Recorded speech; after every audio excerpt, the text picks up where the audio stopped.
네, 이번 순서는 여러분들의 잠들어 있는 투자 DNA를 더 깨트려보는 시간이죠. 차이나 투자 인사이트 순서입니다. 오늘의 핫한 이슈는요, 바로 반도체 관련된 이슈인데요. 통큰 투자, 반도체 장비의 진심인 중국 이야기입니다. 중국은 정말 저희가 계속해서 이야기를 나누고 있긴 하지만 반도체, AI에 정말 진심인 것 같아요. 그러다 보니까 최근에 반도체 장비에 관련된 투자도 계속해서 이어지고 있다고 하던데 최근 이 성장 속도나 그 배경이 어떤지 상당히 궁금합니다. 중국이 그 첨단, 비첨단 여부를 떠나서 네. 전체 반도체 시장 자체는 중국이 최대 시장이죠. 그래요? 네, 미국을 이겼군요. 미국 제재 네. 여부를 떠나서 그냥 반도체 시장 전체를 보면 글로벌 파운드리, 그러니까 그 웨이퍼 생산 파운드리 생산 중에 중국 본토 비중이 2022년에 22%에서 지금 한 25%까지 됐어요.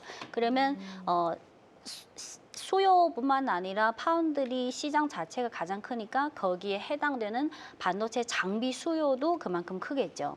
근데 반도체 장비 수요를 보시면 이 화면을 보시면 지금 전 세계 반도체 장비의 경쟁 구도인데요.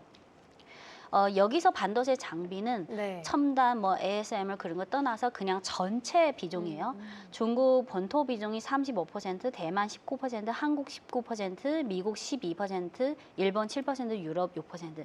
그러니까 만약 미국발 제재라는 요인을 제외하면 중국 시장이 전체 반도체 장비 시장에서 가장 커요. 생산뿐만 아니라 수요도 크니까. 근데 이따가 말씀드리지만 그 미국발 제재 문제는 이따가 말씀드릴게요. 그래서 지금 전 세계 수요로 봤을 때는 글로벌 반도체 장비 중에 중국 수요가 35% 차지한다. 네. 그래서 한국도 아주 옛날에는 국산 장비가 별로 없었는데 점점 국산화를 통해서.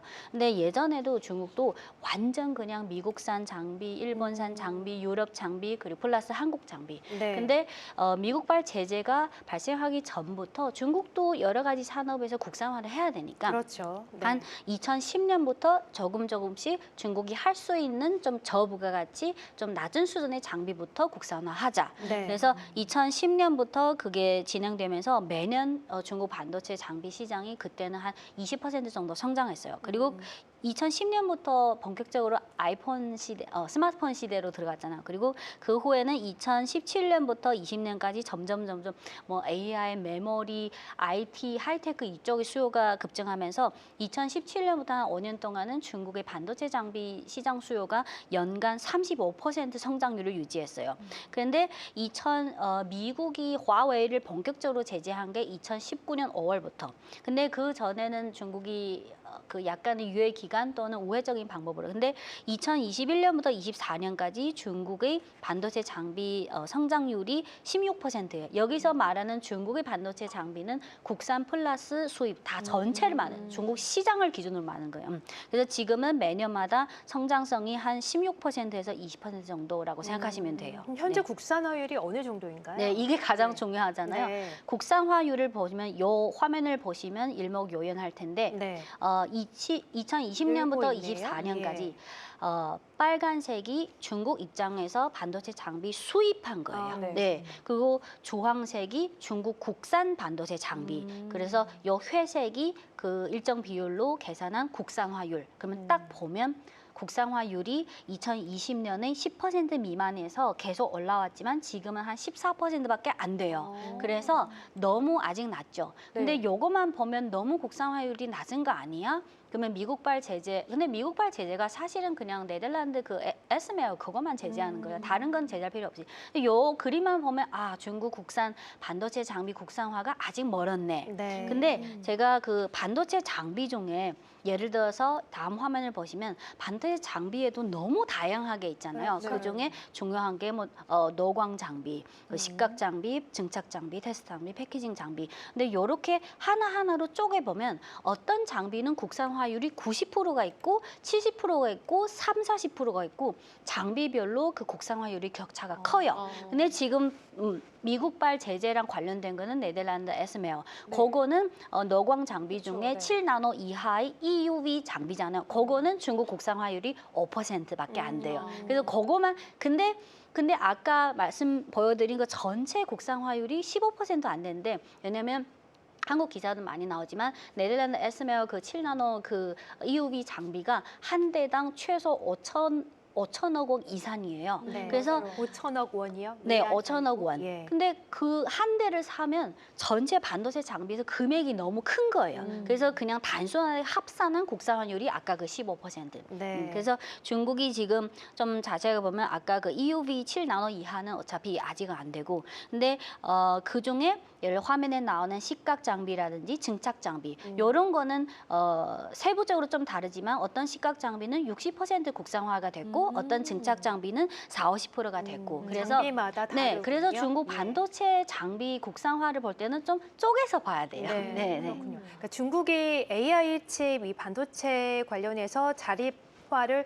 70%까지 하겠다가 목표인데 장비는 아직 그에 못 미치는 약간 수준이긴 네. 하군요. 근데 오늘 나온 뉴스를 보니까 이 대만의 TSMC가 네. 미국 때문에 네. 이 중국 반도체 장비나 소재를 또 공장 가동해서 좀 뺀다 이런 뉴스가 나왔거든요. 이에 대한 영향은 또 어떻게 네, 보시는지. 이게 네. 그 앞뒤 경우를 보면 네. 만약 지정학이라는 요인을 제외하고 그냥 내가 TSMC 창업자 회장이다라고 생각하면 당연히 그러고 싶지 않죠. 당연히 아, 시장 빼고 싶지 원래 않다. TSMC가 네. 솔직히 첨단 반도체 1위라는데 어쨌든 그리고 이게 현재 대만 그 라이싱더 정부가 예를 들어서 일본이나 한국은 그래도 성심성의껏 자국을 구하기 위해서 미국이랑 뭐 협상을 하든지 주고받기. 근데 솔직히 말씀드리면 대만 라이칭더 정부는 네. 미국이 말 꺼내기 전에 그냥 꿇어서 네, 다 하겠습니다. 예. 네. 그냥 그거랑 연관성이 커요. 그래서 TSMC 입장에서도 모든 글로벌 다국적 기업들은 다 시장 원리에 따라 자국의 핵심 경쟁력으로 글로벌 시장에서 점점 활발하게 활동을 얼마 져요. 근데 대만 상황이 그러니까 네. 어쩔 수 없이 미국의 어떤 의지에 따라 그냥 그렇게 어쩔 수 없다. 일단은 뭐 미국에 가서 공장을 신설하든 뭐든 일단은 그 생존을 확보해야 되기 때문에 그렇군요. 어쩔 수 없는 선택인 것 같다라고 좀 보고 계시고 앞서서 이제 이야기를 해주셨지만 이제 미국과 이런 경쟁을 펼치고 있다 보니까 중국에서도 반도체 기금을 마련해서 엄청난 투자 금액을 좀 내놓고 있지 않습니까? 네. 이에 대한 영향력과 앞으로의 규모는 어느 정도가 될까요? 확실히 정부 차원에서의 재정 지원이 점점 확대되고 있는데 중국의 그 정부 차원의 반도체 지원 기금이라는 게 있는데요. 그 기금의 그 풀네임이 국가 직접 회로 산업 투자 기금. 근데 길잖아요. 근데 중국에서는 워낙 반도체가 중요하니까 투자자들 그 일반 네티즌들은 요거를 반도체 대기금 또는 대기금. 그냥 그래서 중국의 주식 투자자들 사이에서는 그냥 대기금이라고 하면 그 기금인 거를 인지를 해요. 네. 굳이 길게 얘기하거나 앞에 반도체라는 표현을 안 보죠. 그래서 이 기금이 중국은 대체로 4년에서 5년 단위로 1기, 2기, 3기 이렇게 하는데 1기는 2014년부터 19년까지 1기가 정부가 계획한 자금이 원화로 27조 원밖에 안 됐어요. 근데 2기가 2019년 10월부터 또 5년이니까 2024년까지 2기 자금이 40조 원. 근데 사실 27조 원에서 40조 원까지 물론 늘었지만 그렇게 뭐 획기적인. 근데 3기가 2024년 5월부터 지금 진행 중 3기 계획한 자금이 66조 원. 그래서 3기 투입할 자금이 1기 플러스 2기랑 비슷해요. 그리고 또 한 가지 중요한 거는 반도체가 우리가 알다시피 팹리스, 파운드리, 장비가 있고 소재가 있고 테스트 패키징 너무 밸류체인이 있는데 그러면 이 제한된 자금을 어디다 투입하는지도 중요하잖아요. 근데 처음에는 미국발 제재가 예전에 없었을 때는 중국 입장에서는 예를 들어 삼성처럼 삼성이 파운드리고 중국의 SMIC가 파운드리 그러면 일단은 제조 공장부터 많이 지원하자. 그래서 1기 때는 주로 장강 메모리, SMIC, 여름 삼성전자처럼 제조 공장에 많이. 근데 그 과정에서 뭐 인력의 문제도 있고 여러 가지 우여곡절이 있어서 그게 잘 순조롭게 진행되지 않았어요. 그러면 2기 때는 그 경험 교훈을 어느 정도 그래서 2기 때는 공장 웨이퍼 공장뿐만 아니라 밸류체인이 중요하니까 장비까지 소재까지 약간. 근데 그 후에 드디어 미국발 제재가 화웨이. 그래서 나중에 제재가 어떻게 되든 중국 입장에서는 이제는 미국발 제재라는 요인을 제외하고 이제는 파운드리뿐만 아니라 팹리스는 이미 됐으니까 네. 파운드리뿐만 아니라 장비 소재까지 이제 밸류 체인으로 풀로 가자. 그래서 네. 1기, 2기에 비해서 3기는 자금이 급속도로 확대됐을 뿐만 아니라 과거에 비해서 장비 소재를 중점적으로 지원하자. 네. 그러면은 그렇게 기금의 규모가 늘어났으니까 네. 그 국산화 장비 국산화율이 아직 낮다고 말씀을 하셨잖아요. 그럼 좀 빠른 속도로 이제는 점점 더 커질 수가 있는 건가요? 사실 낮은 게 간단히 말하면 그냥 미국의 영향력으로 제재받고 있는 그 네덜란드산 ASML SM 때문이다. 다른 거는 제재 범위에도 없고 그냥 중국이 기존 계획대로 뭐 국산화율 30%를 40% 점진적으로 가면 돼요. 그거는 제재랑 상관없어요. 근데 아이러니하게도 물론 한국 분들도 점점 지금 전개되는 상황의 결과물을 보면서 아이러니하다고 생각하실 수 있지만 저희 입으로 또는 중국 입장에서 미국발 제재가 오히려 중국 반도체 산업의 국산화를 더 가속화시켰다. 그렇다고 이거는 하죠. 다 네. 아는 근데 네. 중국 입장에서 얘기할 필요 없이 미국인의 말 한마디만 인용하면 이게 너무 자명한 거예요. 네. 예를 들어서 바이든 행정부 때 아주 강하게 제재했잖아요. 바이든 행정부 때 상무부 장관의 이름이 지나 러먼더 여성분인데 지나 러먼더가 작년 말까지 임기가 완료됐으니까 지금은 그냥 학자로. 근데 지나 리먼더가 7월 28일부터 31일까지 KPMG 쪽에서 그 글로벌 하이테크 관련 포럼이 있었어요. 근데 이분은 지금 이미 정치인이 아니라 약간 프리. 그래서 이분이 한 말 중에 핵심 문구만 인용해 드릴게요. 미국이 중국의 전진을 억제하고자 하는 시도는 어리석은 짓이다. 달리기에서 라이벌의 옷깃을 당길 수는 있지만 그건 선두를 유지하게 하는 장기 전략이 아니다. 중국에 대한 강경함은 이미 민주공화 양당의 흥분제가 됐고 이는 미국인들이 진심을 말하지 못하게 만들었다. 네. 그래서 아직은 그 7나노 또는 7나노 이하의 EUV 장비는 확실히 안 돼요. 근데 중국은 네. 다른 방법을 찾아. 알겠습니다. 네. 자, 그러면 저희가 주목을 해볼 만한 종목이 또 가장 중요하지 네. 않겠습니까? 반도체 장비 국산화와 함께 주목을 해볼 종목들 네. 어떤 것들이 있을까요? 종목은 결론은 하나인데 결론을 말씀드리기 위해서 두 개예요. 한국에도 두 개요? 예. 한국도 예를 들어서 어떤 중요한 산업에 1등주가 있고 2등주가 있고 철강 전통 산업은 1등, 2등 그렇게 같이 비교. 중국의 중국의 국산 반도체 장비 중에 양대 산맥이 있어요. 양대 산맥. 근데 양대가 평등한 산맥이 아닌데 1등이랑 2등이죠. 차이가 크군요. 네, 차이가 커요.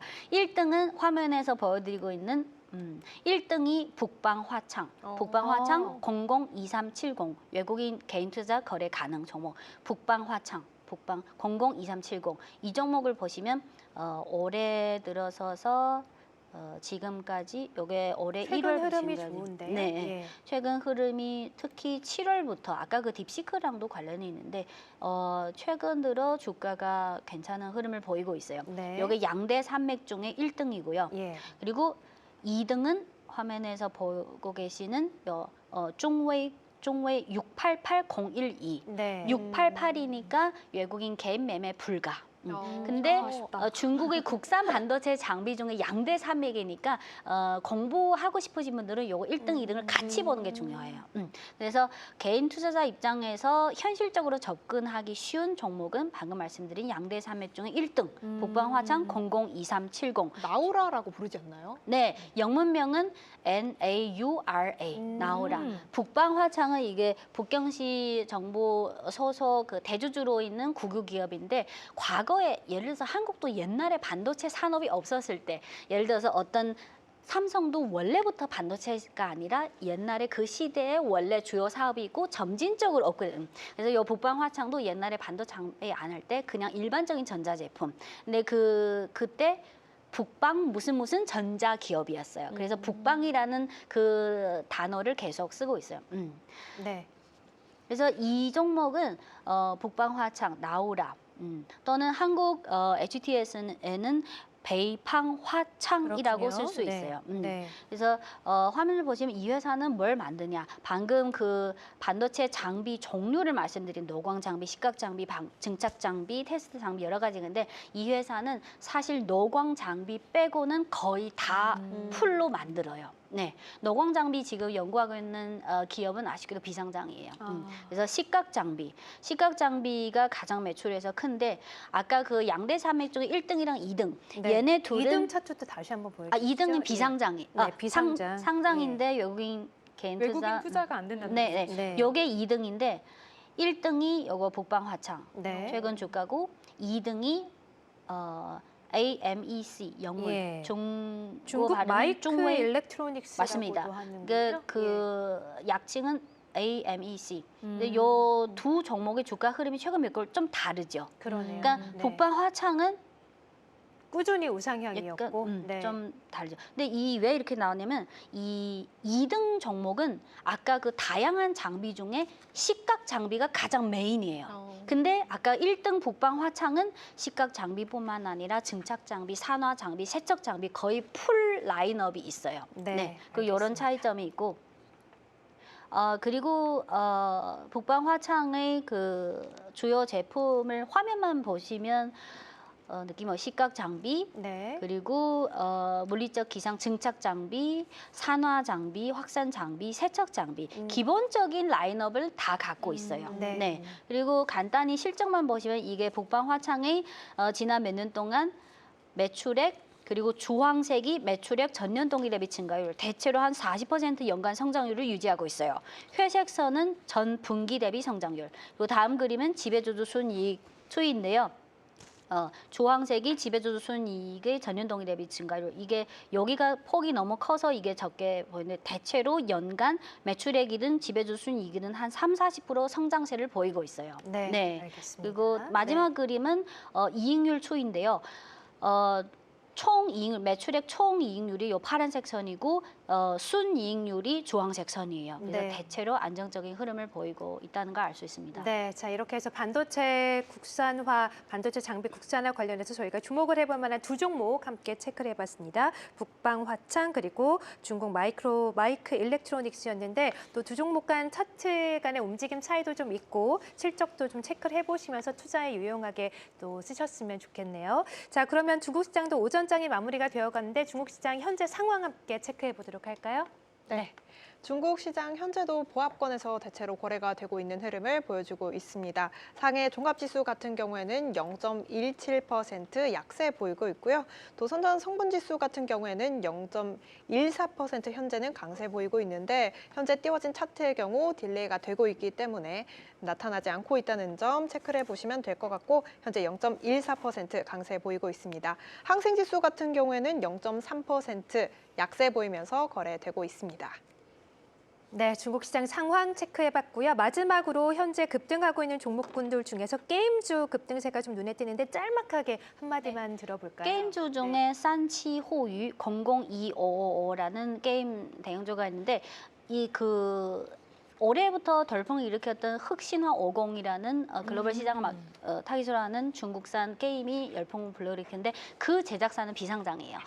그래서 그 흑신화 50에 이어서 지금 흑신화 시리즈 50, 흑신화 시리즈 이제 하나하나씩 중국 신화를 배경으로 하는 중국산 게임이 나왔는데 그 제작사는 비상장인데 오늘 화면을 보시면 요 37 엔터 0025 요 종목은 지금 10% 상한가를 보이고 있어요. 그래서 어제 하이테크는 오늘 대체로 하락세고 이제 수남의 장세도 그렇고 아까 말씀드린 전통 산업 그리고 히토류, 리튬 그리고 아까 그 상해 가화 화장품 생필품 오늘은 약간 비주류 그러네요. 업종이 네. 좀 상승세를 보이고 있어요. 네, 오늘은 전반적으로 중국 시장도 순환매가 두드러지는 시장 상황이 펼쳐지고 있습니다.